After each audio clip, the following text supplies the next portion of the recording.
오늘 본문 사도행전 13장 17절로 23절까지를 저와 여러분이 같이 한 목소리로 함께 봉독하시겠습니다.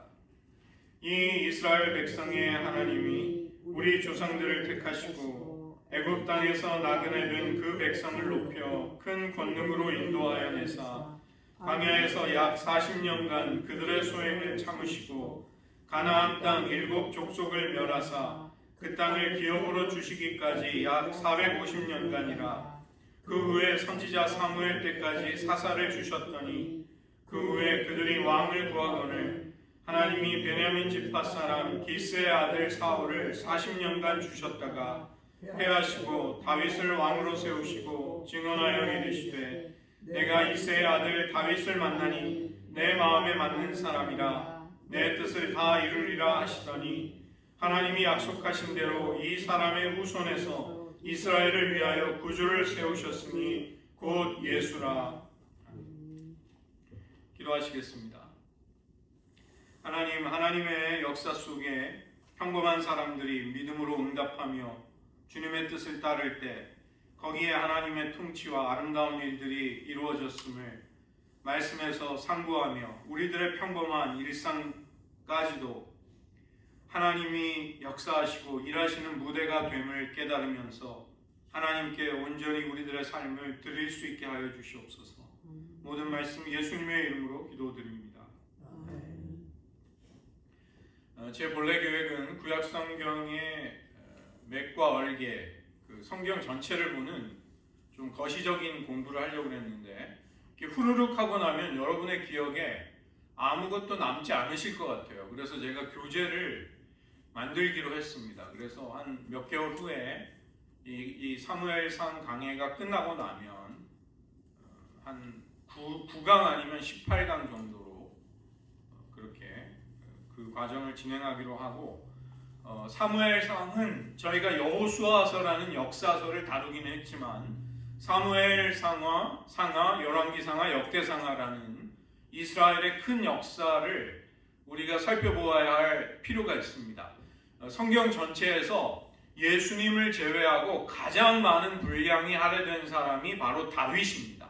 이것은 다윗의 삶과 그의 영성이 우리가 하나님과의 관계를 어떻게 세우는가를 결정적으로 교훈해주는 아주 중요한 부분이기 때문에 우리는 이 역사서에 다윗을 주목해야 할 필요가 있습니다. 그래서 먼저 사무엘상을 제가 나눠드린 핸드아웃을 한번 보시면 전체적으로 사무엘상과 거기서부터 전개되는 역사가 무슨 의도를 가지고 구성이 되어 있는가, 이거를 먼저 살펴보도록 하겠습니다. 그 핸드아웃의 1페이지를 보시면 사무엘상은 신정체제, 하나님이 다스리시는 그런 상황에서 왕정이 세워지는 전환기, 사사시대에서 왕정으로 넘어가는 전환기를 배경으로 하고 있는 것입니다. 그래서 약속의 땅에 들어온 여호수아, 그 다음에 바벨론으로 사로잡혀가는 열왕기 하에 이르기까지 그런 역사들이 이제 쭉 연결이 되고 이어지게 되는 것이죠. 한 가지 여러분이 기억하셔야 할 것은 사무엘상은 신명기 역사서에 해당되는 책이라는 것입니다. 신명기적인 역사관은 역사를 어떻게 보냐 하면 하나님께 순종하면 복을 받고 불순종함으로써 하나님의 저주와 징벌을 받게 된다는 그런 역사관을 통해서 역사를 보는 것이죠. 그래서 여호와께서 보시기에 선하게 행하였다, 악하게 행하였다, 이런 식으로 왕들을, 지도자들을 보는 것이 신명기적인 역사관입니다. 그 다음에 그와 반면에 또 하나는 역대기적인 관점으로 역사를 보는 측면이 있습니다. 그래서 역대기는 신명기가 가나안 정복 시대로부터 시작이 된다면 역대기는 아담으로부터 시작되는 족보가 등장합니다. 이것은 그들의 역사적인 뿌리와 연원이 어디에 있는가를, 우리가 누구인가, 이스라엘이라는 정체성을 다시 한번 확립함으로써 그 서술을 하는 것이죠. 그 때문에 이 다윗 왕조가 굉장히 중요해집니다. 하나님이 다윗 언약을 통해서 영원한 하나님의 나라, 하나님의 통치를 이루어 가시겠다는 것이 핵심이기 때문에 다윗 왕조, 그 다음에 그 예루살렘 성전, 또 성전에서 드리는 제의와 제사들, 이러한 것이 굉장히 중요한 문제가 되는 것입니다. 그리고 왕들을 우리가 볼 때 이렇게 객관적으로 기술한다기보다 상당히 좀 주관적으로 다윗 왕조에 속한 왕들을 이렇게 긍정적인 면을 굉장히 부각시키는 측면이 있습니다. 예를 들면 므낫세 같이 악한 왕도 열왕기 쪽에서는 굉장히 악하게 보지만, 악하게 기술을 하지만 역대기로 가면은 므낫세가 나중에 회개하고 우상들을 깨뜨리고 백성들에게 여호와께로 돌아오라고 했던 그의 선한 행실, 그것을 이야기하죠. 왜냐하면 우리가 이제 다 망해서, 불순종하다 망해서 바벨론의 포로로 끌려왔지만 우리도 회개하면 하나님의 회복이 있을 것을 소망 중에 붙들기 때문에 그런 그들의 바램이 이제 우리가 누구인가에 관한 정체성이 역대기 사관에는 강조되어 있는 것입니다. 이 당시 사무엘상의 상황은 12지파가 느슨한 부족 연맹을 이루고 부족 동맹을 이루고 살아가는 것이 이 이스라엘의 정치 시스템이었습니다. 어느 누가 압도적인 권력을 가지고 누구를 다스리지 못하고 12지파는 서로가 서로에게 똑같은 형제로서 적어도 동등한 법적인 지위를 가지고 살았던 것이죠. 그런데 문제는 이제 주전 1200년경부터 블레셋이라는 굉장히 이스라엘의 생존을 위협하는 민족이 발흥하기 시작합니다. 그들의 힘이 커지고 그들이 그 해변가에 견고한 도시 국가들을 건설하기 시작하고 이스라엘의 생존을 위협하는 수많은 원수들이 있었지만 블레셋이 그 당시에 가장 어려운 적이었습니다. 오늘날은 그 팔레스틴 사람들, 바로 블레셋의 후손들이죠. 그들이 지금 가자 지구에 몰려가지고 이스라엘에게 두드려 맞고 그렇게 비참한 신세가 됐지만 이 사무엘상이 시작되는 당시에는 이스라엘의 생존이 블레셋 때문에 위협을 받을 정도로, 위태로울 정도로 그렇게 강대한 적국이었던 것입니다. 그런 상황에서 2페이지로 가시면 사무엘상 8장 20절, 우리도 다른 나라들 같이 되어 우리의 왕이 우리를 다스리며 우리 앞에 나가서 우리의 싸움을 싸워야 할 것이니이다. 이것이 백성들이 사사였던 사무엘에게 나아가 왕을 요구했던 이유였습니다. 우린 정말 너무 불안해서 못 살겠습니다. 우리도 다른 나라들처럼 왕을 세워주십시오. 그러면 왕이 앞장서서 우리들의 안전을 도모할 수 있도록 싸워줄 것이 아닙니까? 특별히 블레셋과의 싸움. 그래서 그것이 이제 왕정이 요구되는 시대적인 상황이었던 것이죠. 사무엘은 아직 옛 질서에 속하는 인물이었죠. 왜냐하면 마지막 사사이자 선지자, 제사장의 역할을 겸하는 사람이었습니다. 그리고 나서 이제 사울 왕이 기름 부음을 받고 왕으로 세워지게 됨으로써 그 역할은 적어도 정치 지도자의 역할이 이제 넘어가게 되는 것입니다. 그 다음에 사울이 먼저 등장을 하는데 사울은 베냐민 지파 출신이죠. 그래서 이 사울 왕을 보면 좀 비극적인 연민이 느껴지는 사람입니다. 물론 그는 자기가 나중에 하나님 앞에 불순종하다 버림을 받게 되지만 그가 처하고 있는 정황이라는 것은 무엇이었냐면 극도의 스트레스와 극도의 공황장애에 걸릴 정도의 압박감을 느끼는 위치가 사울 왕의 자리였습니다. 왜냐하면 민족의 생존을 위협하는 블레셋과 그 두려운 전쟁터에 맨 앞장서서 싸워야 하는 그 일이, 그 역할이 사울 왕이 기름 부음을 받고 권력자로 세워진 이유가 되는 것입니다. 그 때문에 사울은 자기가 처한 그 극도의 긴장과 압박감 속에서 그걸 이제 견디지 못하고 그의 내면이 무너지게 되는 것이죠. 정말로 안타까운 것은 사울 왕이 그 고통과 압박감 속에서 다윗처럼 하나님을 찾았다면 그는 훌륭한 왕의 길을 갈 수 있었지만 그렇게 되지 못한 것입니다. 그 때문에 하나님은 나의 마음에 합한 다윗을 택하겠다고 새로 기름을 부으시는 것이죠. 그것이 오늘 저희가 읽은 사도행전 13장 17절로 23절인데, 이 본문은 사도 바울이 제1차 선교 여행을 하면서 비시디아 안디옥에서 사람들에게 하는 설교 가운데 나오는 구절입니다. 얼마나 놀라운 구절인지, 7구절 속에서 그 출애굽으로부터 예수 그리스도가 오시기까지의 이스라엘 민족의 역사를 기가 막히게 축약하고 있는 것이죠. 우리도 이제 성령의 지혜가 충만하면 우리 민족의 역사를 이렇게 7문장으로 축약해서 압축해서 우리 민족은 이런 하나님의 역사와 과정을 걸어왔습니다. 그리고 여기까지 왔습니다. 이렇게 이제 우리의 역사를 해석할 수 있어야 하는 것이죠. 그래서 사무엘 상하가 연결이 되는데, 지금 우리가 읽고 있는 성경은 셉튜어진트 70인역의 분류에 따라서 사무엘 상하를 나누지만, 히브리 성경에는 그냥 사무엘이 한 책이에요. 한 책. 그 다음에 열왕기도 한 책, 역대기도 한 책입니다. 우리는 이제 히브리 성경이 아니라 이제 셉튜어진트의 분류를 따라서, 거기 큰 분류를 보시면 사무엘상 1장부터 8장이 사무엘의 시대입니다. 사무엘이 사사로 활발하게 활동을 하던 시대. 그 다음에 9장부터 15장은 사울이 왕으로 등장해서 몰락해가는 과정. 16장부터 31장은 다윗의 등장이 보이게 되고, 사무엘하로 넘어가게 되면 사무엘상의 맨 마지막 장면에서 사울 왕과 아들 요나단이 길보아 전투에서 이제 죽게 되죠.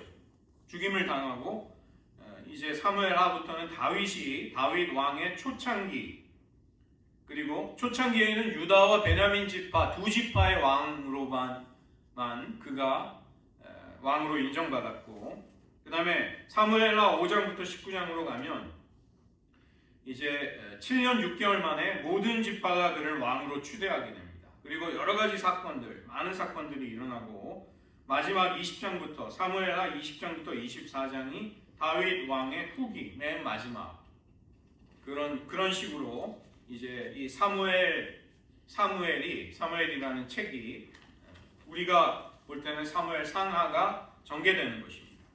4페이지로 가시면 다윗의 어떤 고난에 대해서는 저희가 이제 앞으로 계속 다룰 테니까 살펴보고, 우리가 주목해야 할 것은 이 순종이라는 굉장히 큰 주제가 사무엘 상하에 걸쳐서 나오고 있습니다. 맨 아래 보시면 시작은 굉장히 좋았는데 끝이 비극적이었던 사울, 그의 문제가 있는 것이죠. 그는 부분적으로 그 다음에 하나님께 즉시 그 자리에서 순종하지 않는 모습을 보입니다. 그런데 이것은 사실상의 불순종이었습니다. 그래서 사무엘이 책망하는 그 유명한 말씀이 15장에 나오죠. 15장 22절 23절, 여호와께서 번제와 다른 제사를 그의 목소리를 청종하는 것을 좋아하심 같이 좋아하시겠습니까? 순종이 제사보다 낫고 하나님의 음성을 듣는 것이 순양의 기름보다 낫습니다. 왜냐하면 거역하는 것은 점치는 것과 같고 완고한 것은 사신 우상에게 절하는 우상 숭배와 같기 때문입니다. 그래서 하나님의 말씀을 버린 당신을 하나님도 버리셨습니다. 사무엘상 28장 18절로 19절, 내가 여호와의 목소리를 순종하지 아니하고 그의 진노를 아말렉에게 쏟지 않았다. 이 헤렘 전쟁을 수행하지 않는 것, 이것은 그가 하나님께 불순종하는 심각한 모습이 되는 것이죠. 그래서 순종은 그 아래 보시면, 순종은 하나님의 뜻이 내 뜻과 상충이 될지라도 하나님의 뜻에 내 뜻을 낮추고 복종시키는 것입니다. 그런데 불순종은 고의로 명령을 회피하거나 금지하신 것을 범할 때, 트랜스그레션이죠. 그 경계선을 넘어갈 때 일어나고, 즉 하나님의 말씀을 일시적으로 적용하지 않는 것이 불순종이 됩니다. 그런데 반역은 보다 더 큰 죄가 돼요. 반역은 하나님의 말씀 자체를 자기가 평가하는 것입니다. 내가 뭐 굳이 꼭 이래야 돼? 꼭 그걸 따라야 돼? 라고 그게 반역하는 마음이에요. 불순종보다도 더 사악한 것입니다. 하나님의 율법이 우리의 삶의 경계선인데 그 경계선을 내가 보기에 이거 틀린 것 같은데, 이거 잘못된 자리에 있는 것 같은데, 내가 그걸 좀 옮겨야 되겠는데, 이렇게 하는 것이죠. 오늘 우리 시대가 그런 시대입니다. 끔찍한 하나님을 향한 불순종을 넘어서서 끔찍한 반역이 이루어지고 있는, 하나님이 지극히 선하고 거룩한 그분의 지혜로 정하신 것들을, 가치들을 무너뜨리는 시대. 내가 보기에 그거 별로 좋지 않던데, 내가 보기에 마음이 안 들던데, 내가 보기에 만족이 안 되는데. 저도 목회를 하면서 정말 어려운 게 그런 부분입니다. 이게 하나님의 뜻이면 좀 다 같이 합심해서 이렇게 함께 나아가면 좋겠는데, 내가 보기에 나는 그거 별로 하고 싶지 않은데, 내가 보기엔 틀린 것 같은데, 이런 것과 부딪히는 것이죠. 경계선의 정당성 자체를, 합법성 자체를 내가 해석하겠다. 그래서 이 사울의 모습은 전형적인 그런 단계를 거쳐가는 것입니다. 그 맨 아래 4단계를 보시면 첫 번째는 self-sensitiveness, 자기 생각에, 자기 주장에 예민하고 자꾸 거기 주목하는 것이죠. 그 다음에는 독단적, self-assertiveness, 독단적으로 자기 확신을 옳다고 믿게 되고, 세 번째는 self-centeredness, 자기 중심성, 마지막에는 자기가 자기를 파괴하는 단계로 가는 것이죠. 사울이 이제 그런 단계를 가게 됩니다. 6페이지에 가셔서 스스로 분쟁하는 나라가 황폐해지고 스스로 분쟁하는 동네나 집이 서지 못한다. 그래서 인간의 자아가 하나님의 뜻과 충돌하면서 그 하나님의 뜻에 자기를 복종시키지 못하게 되면 인간의 내면에는 무질서와 혼돈과 불안이 찾아오게 됩니다.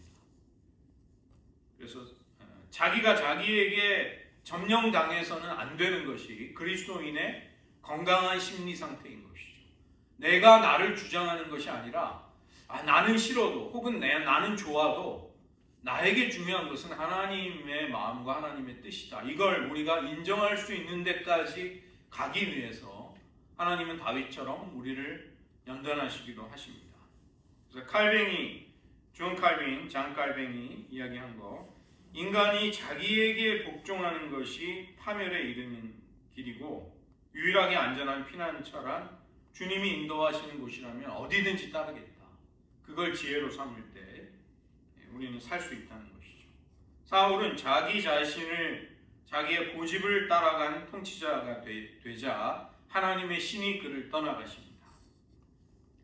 그 다음에 올바른 지도력, 다윗의 생애를 보면 하나님 앞에 끊임없이 기다리고 하나님과 동행하면서 리더십이 무엇인가를 배우게 되는 것이죠. 그것은 하나님 앞에 잠잠히 기다리는 시간이 있어야 하는 것입니다. 너희가 돌이켜 조용히 있어야 구원을 얻을 것이요 잠잠하고 신뢰하여야 힘을 얻을 것이거늘. 이사야 30장입니다. 그를 기다리는 자가 복이 있도다. 기다린다는 것은 굉장히 역동적인 것입니다. 하나님을 신뢰하면서 내가 내 생각으로 움직일 수도 있지만, 내가 옳다고 여기는 걸 주장할 수도 있지만 하나님을 기다리는 것입니다. 히브리서 5장 8절과 9절, 그가 아들이시면서도 받으신 고난으로 순종함을 배우셨다. 그래서 구원의 근원이 되셨다. 하나님의 아들이신 예수님이 고난을 통해서 순종함을 배우셔야만 했다면, 뭔가 결핍이 있어서 배웠다기보다 그런 삶의 여정으로 예수님은 순종을 배워가셨고 순종을 실현해 나가셨던 것이죠. 우리에게도 당연히 고난이 오는 이유입니다. 넘어가셔서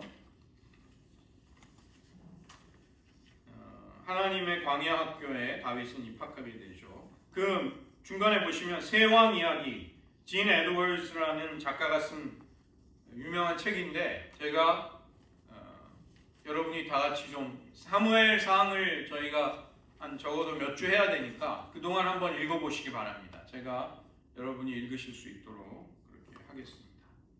세 종류의 기름 부음이 있는데 과거와 현재와 미래의 기름 부음이 있는 것이죠. 사울은 기름 부음을 받았지만 버림을 받음으로써 그의 기름 부음은 과거의 기름 부음에 지나지 않게 됩니다. 그 다음에 사무엘도 하나님께 사사와 선지자로 기름 부음을 받고 그는 이 역사의 징검다리가 되어서 사사시대가 왕정으로 넘어가기 위한 역할을 그의 생애 동안 끝까지 신실하게 감당하게 되죠. 그 다음에 미래를 위한 기름 부음. 다윗은 기름 부음을 받았지만 왕이 되기까지, 이스라엘 전체의 왕이 되기까지 약 20년의 시간이 걸립니다. 많은 연단을 받습니다. 그래서 다윗은 미래를 향한 기름 부음을 받게 되는 것이죠. 저희가 개혁교회인데 Reformed Church는 Reforming Church다. 우리가 계속 새로워지지 않으면 안 됩니다. 거기서 우리가 이렇게 막히게 되면 우리는 퇴보하고 우리가 가진 신앙마저도 유지하지 못하게 되는 것이죠. 그래서 다윗은 고난과 연단의 풀무 속에서 하나님을 앙망하면서 왕으로 지도자로 만들어져 갑니다. 그리고 사무엘은 고통스럽지만 혼란했던 시기를 자신의 사명을 끝까지 충실하면서 해야 할 역할을 감당하게 되고 사울은 안타깝지만 기름 부음을 받고도 실패하게 됩니다. 그래서 저희가 오늘 조금 제가 설명을 더 드리면 사무엘상은 이스라엘의 왕이 어떻게 출현했는가를 말씀하고 있죠.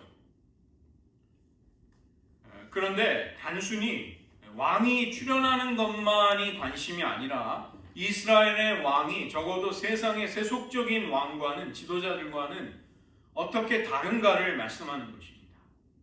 이것은 하나님이 원하시는 통치가 무엇인가, 하나님의 왕정이 어떻게 세워져야 하는가를 그것을 보여주는 것이죠.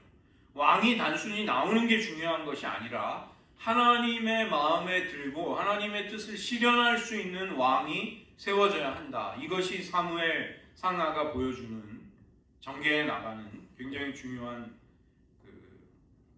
모티브가 되는 것입니다. 그 때문에 사무엘상은 다윗이 어떻게 왕이 되었는가 이것에 대답해 주는 책이라고도 할 수 있습니다. 다윗 왕권을 변증해 준다는 측면도 있지만 단순히 그게 아니라 여러 가지를 포함하는 것이죠. 사울 왕의 아들 요나단이 그 왕위를 잇지 않고 유다 지파 출신의 평민이었던 다윗이 어떻게 왕이 되는가, 그의 통치가 정당한가, 이런 의문에 대해서 사무엘상은 이야기를 해주는 것입니다. 사무엘하 16장 7절부터 8절을 보면 다윗이 아들 압살롬의 반역으로 도망칠 때 그 다윗을 조롱하는 심의의 말이 나옵니다. 가거라 가거라 피를 흘린 자야, 여호와께서 사울 집안의 모든 피를 내게 돌리셨다. 너는 피를 흘린 자이므로 화를 자초했구나. 이것은 사울을 지지했던 많은 백성들이 다윗을 좋지 않게 본다는 것을 반영해 주는 것이죠. 다윗은 유혈 구테타를 통해서 왕권을 뺏은 자 아니냐, 이런 식으로 사울 쪽에 섰던 사람들이 생각했다는 것입니다. 그래서 이런 사람들이 많으면 다윗 왕과 왕위의 정당성이 이제 위협을 받게 되는 것이죠. 그래서 적어도 그런 것에 대해서 그렇지 않다, 다윗이야말로 하나님이 세우신 왕이다, 이것을 정당화하기 위한 그런 의도가 사무엘상의 저술에는 반영이 되어 있습니다. 그렇지만 그것보다도 더, 그것은 한 일부분이고 더 중요한 것, 그것은 다윗 왕이 어떻게 하나님의 영원한 나라를 약속받게 되었는가, 그런 근본적인 질문들, 다윗 언약에 관한 질문들, 그 다음에 다윗 왕조가 어떻게 세상에 왕들의 통치와 차별성이 있는가, 다른가, 이것을 이야기하는 것입니다. 다윗 개인을 변호해 주는 것만이 아니라 모든 이스라엘의 왕들이 마땅히 따라야 할 왕도, 통치 철학, 정치가 나아갈 올바른 길, 나라의 길, 이런 것을 보여주는 것이고, 그렇게 볼 때 사무엘상을 통해서 하나님이 어떠한 왕을 원하시는가? 순종하는 왕을 하나님은 원하십니다. 이것이 모순어법이에요, 사실은. 네모난 삼각형, 이런 식으로. 이게 모순어법이죠. 왜냐하면 왕은 순종하는 자가 아닙니다. 왕은 명령을 내리고 자기 의지를 모든 사람에게 다 관철시키는 사람이에요. 그래서 지금 트럼프가 못마땅한 사람들이 왕은 없다, 그거 캠페인하고 있잖아요. 타인의 명령이나 의지에 순종하지 않는 것이 왕입니다. 그런데 놀랍게도 이스라엘의 왕에게는 핵심적인 자질이 있어야 합니다. 그것이 바로 자기의 뜻을 꺾고 하나님의 뜻에 복종시킬 수 있는 능력, 그것이 이스라엘 왕에게 요구되는 것이죠. 그 때문에 순종하는 왕, obedient king, 순종하는 왕이 통치하는 나라에서는 사람 위에 사람이 군림하는 식의 통치가 이루어지지 않습니다. 이스라엘 왕은 목자, 하나님이 맡겨주신 양떼를 돌보아야 하고, 나도 똑같은 형제로서 형제들 위해 결코 군림할 수 없는 사람이 되는 것입니다. 나는 다른 형제들을 섬기기 위해서 세워진 동일한 형제일 뿐이다. 이것이 적용이 되는 것이죠. 그래서 우리에게 왕이 무엇인가, 왕정의 본질이 무엇인가, 보편적으로 하나님이 기뻐하시는 통치가 어떻게 이루어져야 하는가, 이러한 많은 것에 대해서 사무엘상은 말씀하는 것이죠. 인간이 다른 인간을 통치한다는 것이 과연 어떻게 해야 올바른 것이 될 수 있는가. 두 번째는 사무엘상의 구조와 내용인데, 구조는 나누어 드린 핸드아웃의 8페이지에 보시면 있습니다. 거기에 왕정이 세워지기 전이야, 즉 사무엘이 그 역할을 감당하기 위해서 준비가 되고, 그 다음에 사울 왕이 등극해서 그가 폐위가 되는, 왕위를 하나님 앞에 버림받아서 잃게 되는 과정, 그 다음에 마지막으로는 다윗 왕이 고난을 거쳐서 이제 세워지는 과정이 쭉 이어지게 되는 것이죠. 그래서 이런 흐름을 염두에 두시고 보시면 되겠습니다. 사무엘상 1장부터 7장은 사사시대의 말기를 끝 무렵을 배경으로 하고 있는 것이죠. 자기 소견에 옳은 대로 행하던 영적이고 도덕적인 어두움이 혼돈으로 가득 찬 그런 시대였습니다. 사사기의 마지막 구절이 21장 25절, 그때 이스라엘에 왕이 없음으로 사람이 자기 소견에 옳은 대로 행하였다. 여기 왕이 없었다는 것이 어떤 암시를 두는 것입니다. 이 사사시대의 영적인 어두움을 거두어줄 역할을 왕에게서 찾는 것이죠. 그 때문에 그 시대가 얼마나 어두웠는지를 먼저 보여주는데 두 가지의 초점이 있습니다. 하나는 엘리 제사장 가문의 그 아들들의 행실을 통해서 제사장들이, 영적인 지도자들이 얼마나 어두웠는가, 타락했는가, 그걸 보여주고, 하나님은 그 시대를 회복하기 위해서 사용하시는 한나와 사무엘로 이어지는 하나님의 사람들, 그것을 먼저 보여주면서 시작을 하는 것이죠. 그 다음에 5장부터 6장에서는 언약궤가 블레셋에 7개월간 빼앗겨서 있었다가 그 땅에 재앙을 가져오자 다시 언약궤가 돌아오는 이야기가 나옵니다. 이 언약궤가 나간다는 것은 고대 근동에서 왕이 전쟁터에 출정하는 것과 똑같은 것입니다. 그래서 그 사건은 뭘 보여주냐 하면 이스라엘의 진정한 왕이 누구인가를 암시해 주는 것이죠. 이스라엘의 진정한 왕은 인간 왕이 아니라 하나님이시다. 그걸 보여주는 것입니다. 그 다음에 8장부터는 사울이 이제 왕에 오르게 되는 이야기가 나오는데, 라마에 있는 사무엘에게 찾아간 이스라엘 장로들이 왕을 세워달라는 요구를 하고, 이제 사무엘은 큰 배신감을 느끼고 하나님은 분노하시면서도 그들의 요구를 들어주라는 하나님의 명령에 사무엘은 순종하는 것이죠. 이 이스라엘의 왕이 세워지는 과정이 이제 그 과정이 있는데, 먼저는 후보를 지명합니다. 그 다음에 그 후보는 자기의 자격을 증명해야 하고, 마지막에는 왕으로 이제 즉위하면서 그 모든 것을 확증하는 과정, 세 개의 과정이 필요합니다. 지명을 받고 자격을 증명하고 마지막에 확증이 되는 이 세 개의 과정이 있게 되는 것이죠. 사울도 그런 것입니다. 사울도 9장과 10장을 보면 아버지의 잃어버린 암나귀를 찾아다니다가 선지자 사무엘의 마을에 방문하게 되고, 사무엘은 하나님의 명령대로 그의 머리에 기름을 부어서 왕으로 세우게 되는 것이죠. 그는 이제 자신의 자격을 증명해야 되는데, 주로 전쟁터에서, 현장에서 그가 진정으로 하나님이 세운 왕인가를 보여주어야만 하는 것입니다. 그런데 사울은 자기 숙부가 자기에게 질문했을 때 사무엘이 자기에게 언급한 하나님의 계획을 이야기하지 않습니다. 그리고 나서 그는 제비뽑기를 통해서 이제 왕이 되고, 11장에 보면 이스라엘 땅을 쳐들어온 암몬 사람들을 물리치면서 이제 그가 후보로 지명을 받은 왕의 자격을 비로소 증명하게 되는 것이죠. 그리고 11장에 가면 길갈에서 이제 사무엘이 주재하는 모임에서 그는 왕으로 확증이 되는 것입니다.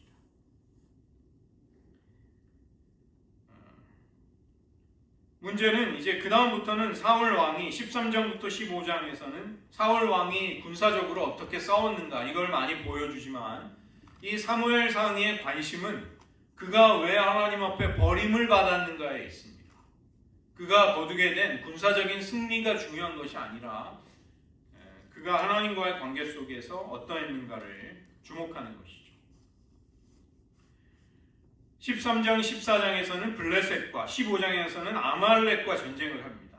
그래서 이런 전쟁 속에서 사울이 하나님께 불순종하는 자기의 결정적인 결함, 약점을 비로소 노출하기 시작합니다. 순종이 하나님께서 요구하시는 왕의 자격이었기 때문에 지속적인 불순종은 그를 버림받게 하는 것이죠. 그래서 하나님은 사무엘을 이새의 집에 보내서 다윗에게 기름을 붓게 하십니다. 다윗도 똑같은 과정을 거치게 되죠. 그는 블레셋의 장수였던, 최고의 장수였던 골리앗을 무찌름으로써 그의 왕의 후보로 기름 부음을 받은 자기 자격을 증명하게 되고, 근데 문제는 그가 왕이 될 때까지 그에게는 혹독한 고난의 시간, 연단의 시간이 계속이 됩니다. 골리앗을 물리치고 사무엘하 5장에 거기까지 가야 비로소 그는 온 이스라엘의 왕이 되는 것이죠. 그래서 도피 생활, 성서학자들은 도피 생활 10년에서 15년, 그 다음에 유다 지파와 베냐민 지파만의 왕이 아닌 12지파 전체 왕이 될 때까지 7년 반 정도, 그래서 도합 20년 정도를 그는 연단을 받게 됩니다. 즉 왕의 자격을 증명하고 확증하는 그 사이에 다윗은 고난이라는 과정을, 고통스러운 터널을 통과해야만 하는 것이죠. 왜 하나님이 그렇게 하셨는가? 다윗을 순종하는 왕으로 만드시기 위함이었습니다. 고난을 통해 그는 예수님처럼 고난을 통해 순종을 배우게 되는 것이죠. 다윗은 자기의 뜻에 반하는 사람들을 처단할 수 있는 힘이 있었습니다. 그러나 사울의 생명만은 그는 끔찍이 존중하고 건드리지 않습니다. 죽일 기회가 24장, 26장 두 번이나 있었지만 하나님이 기름 부으신 자에게 내가 어찌 손을 댈 수 있으랴. 그렇게 그는 사울을 살려보내는 것이죠. 또 아기스의 용병이 되어서 사울과 전쟁터에서 맞닥뜨릴 수밖에 없었을 때 하나님은 그에게 피할 길을 주십니다. 바로 아기스의 장군들이 다윗의 충성심을 의심한 나머지 다윗과 직접 싸우는 자리에 가지 않도록 만들어주는 것이죠. 길보아 산에서 사울이 죽임을 당하는 그 마지막 전투 때도 다윗은 그 장소로부터 3일 길이나 떨어진 유다 광야에서 아말렉과 전쟁을 하고 있었습니다. 그 때문에 사울 왕의 죽음에 다윗은 어떠한 피도 묻히지 않았던 것이죠. 만약에 거기에 다윗이 조금이라도 연루가 된다면 나중에 다윗이 기름 부음을 통해 왕으로 세워지는 과정에 심각한 문제, 반발, 불신 이런 것들이 생기는데 하나님은 그 모든 과정에서 그를 보호하셨던 것입니다.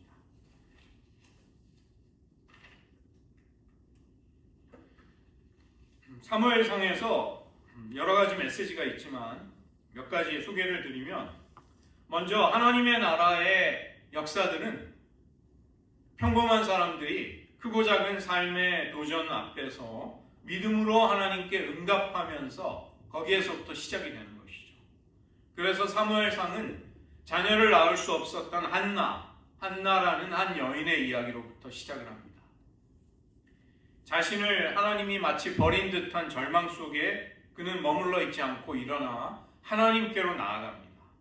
그리고 마침내 믿음으로 얻게 된 아들 사무엘은 한나 개인의 축복이 아니라 민족의 축복이 되는 것이죠. 하나님이 사용하시는 충성되고 신실한 일꾼이자 지도자인 사무엘이 한나의 믿음 속에서 이제 이 땅에 태어나게 됩니다. 사무엘은 이제 권력자들을 세우는 킹메이커의 역할을 하는 것이죠. 한나는 자신이 처한 개인적인 문제에 진실한 믿음으로 응답합니다. 그러자 하나님은 그녀의 믿음을 사용하셔서 하나님의 원대한 구원의 역사 속에 그녀의 믿음을, 순종과 헌신을 사용하시는 것이죠. 사울이 기름 부음을 받을 때, 또 베들레헴의 목동 다윗이 골리앗을 무찌르는 장면, 모두 다 비슷한 원리가 있습니다. 어찌 저 할례받지 못한 이방인이 만군의 여호와의 이름을 모욕하는가? 그걸 어떻게 참을 수 있는가?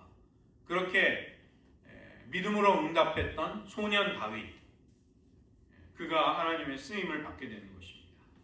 하나님 나라의 역사는 평범한 사람들이 삶의 문제에 믿음으로 응답하는 과정 속에서 이루어지게 됩니다. 또 하나의 메시지는 하나님이 쓰시는 지도자가 태어나는 것이 아니라 훈련 속에서 만들어진다는 것입니다. 사무엘이 어떻게 이스라엘 민족 전체의 선지자가 될 수 있는가? 그가 단에서부터 브엘세바까지 그는 하나님의 뜻을 감당했던 것이죠. 사무엘이 어린 시절 그에게 말씀하시는 하나님의 임재를, 하나님의 현현을 체험합니다. 그러나 사무엘은 약 20년에 걸쳐서 이스라엘 백성들의 삶의 현장 곳곳에서 하나님의 말씀으로 사람들을 깨우치고 돕게 되는 것이죠.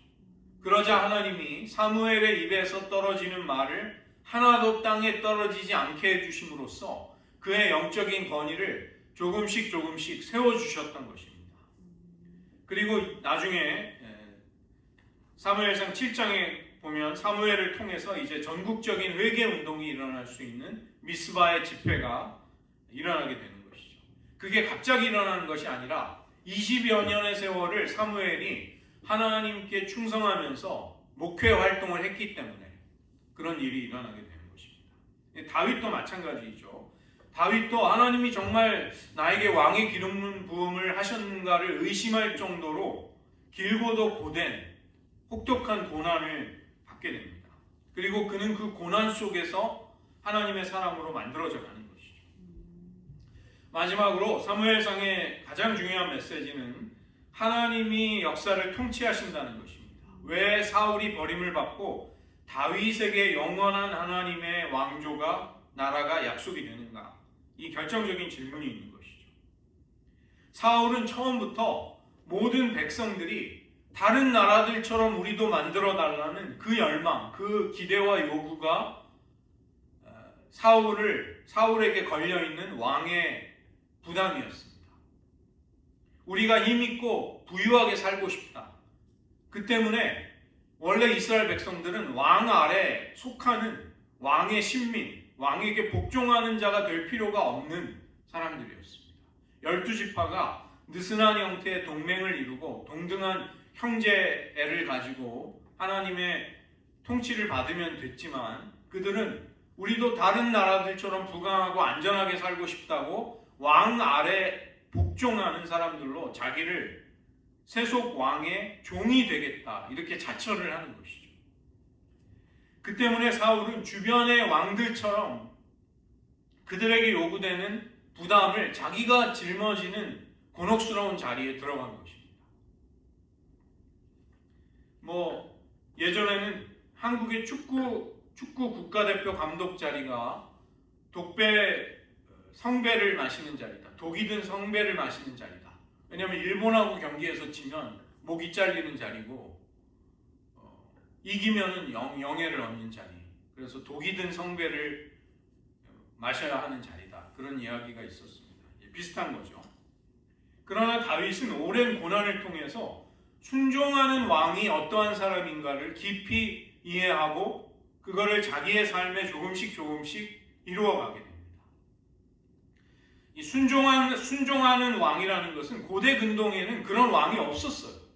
왜냐하면 왕 자체가 신성하고 모든 백성 위에 군림하는 존재였기 때문에.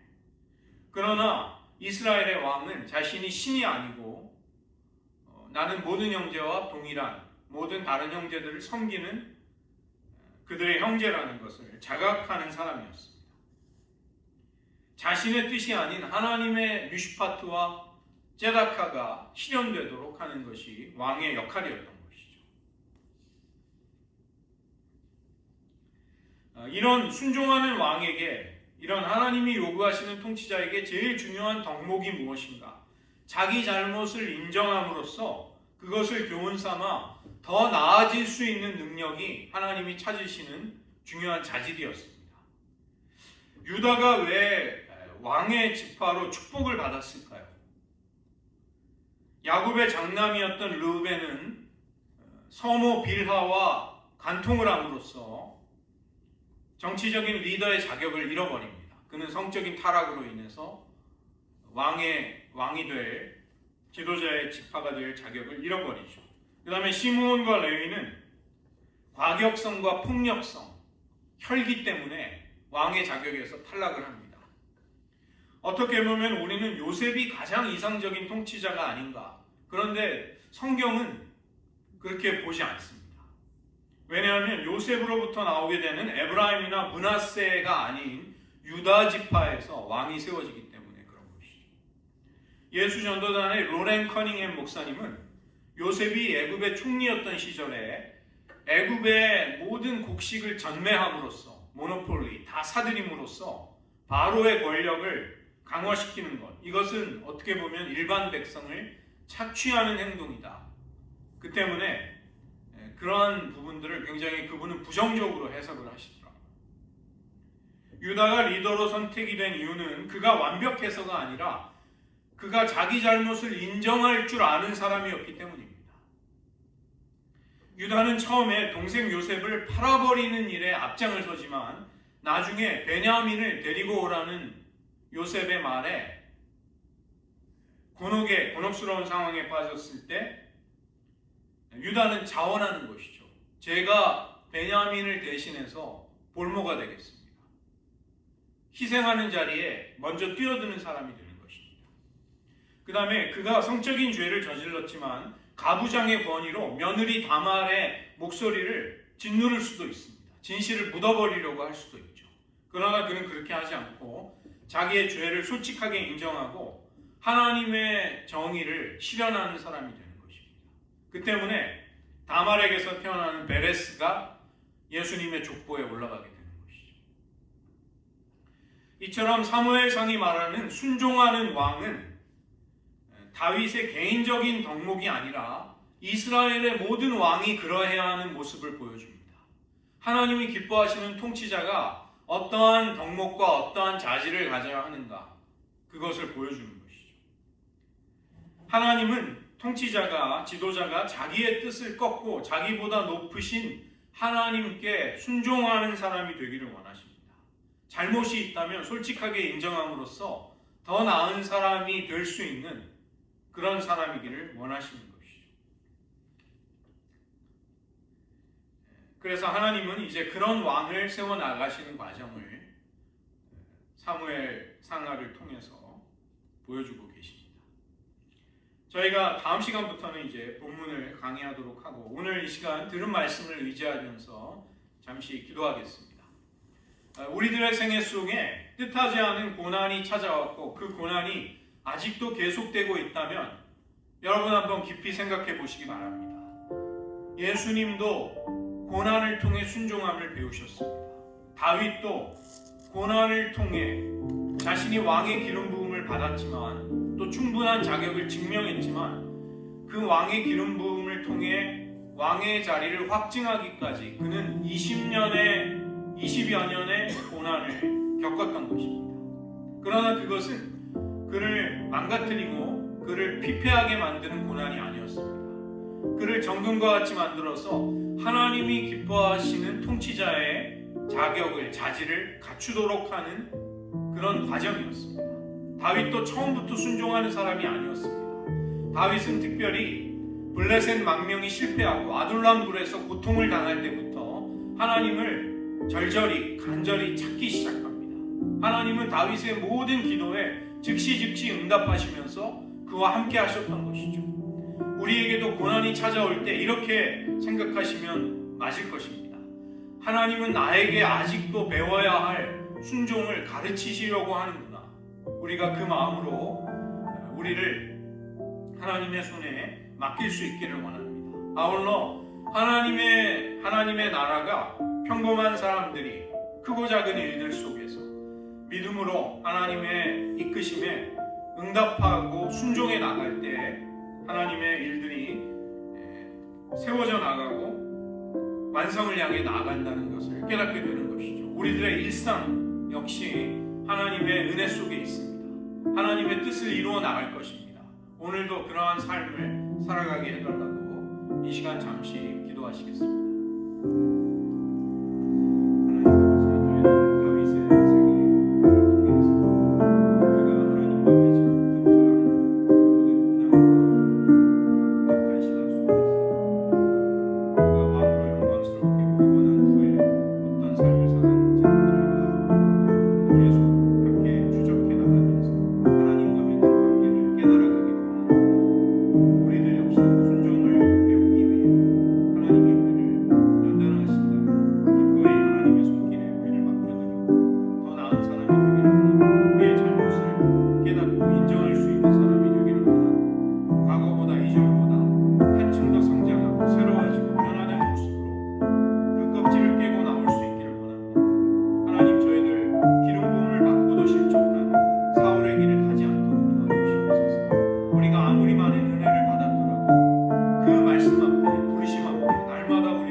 사무엘상을 통해 하나님이 기뻐하시고 원하시는 지도자와 통치자와 왕이 세워지는 이야기를 우리들의 인생 속에서도 탐구해 나가며 적용해 나갈 수 있기를 원합니다.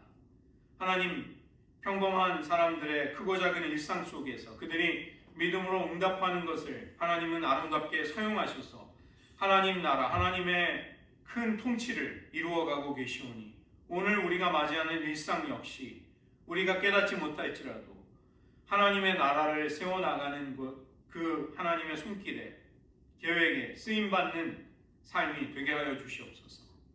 하나님, 우리에게 뜻하지 않은 고난과 연단이 찾아왔고 또 지금도 계속되고 있다면 그 고난을 이상한 일로 여기지 아니하고 하나님이 우리에게 순종함을 배우기를 원하시는 기회임을 깨달을 수 있게 하시고 우리도 다윗처럼 예수님처럼 고난을 통해 순종함을 배워서 하나님 보시기에 더욱더 아름다운 인생으로 살아갈 수 있게 도와주시옵소서. 이 땅의 불의한 통치와 탐욕스러운 또 부도덕하고 무법한 자들의 다스림이 온 세상을 혼란 속에 몰아넣고 있습니다. 그러나 하나님이 진정으로 원하시는 정치와 통치, 다스림, 권력이 어떻게 사용되는가를 우리가 말씀 속에 깨달으면서 그런 하나님의 아름답고 선하신 모습이 우리의 나라와 사회 속에서도 이루어질 수 있기를 원하며 그것을 위해 간구하고 또 하나님이 주신 일들을 감당할 수 있는 저희 모두가 되게 하여 주시옵소서. 모든 말씀 예수님의 이름으로 기도드립니다.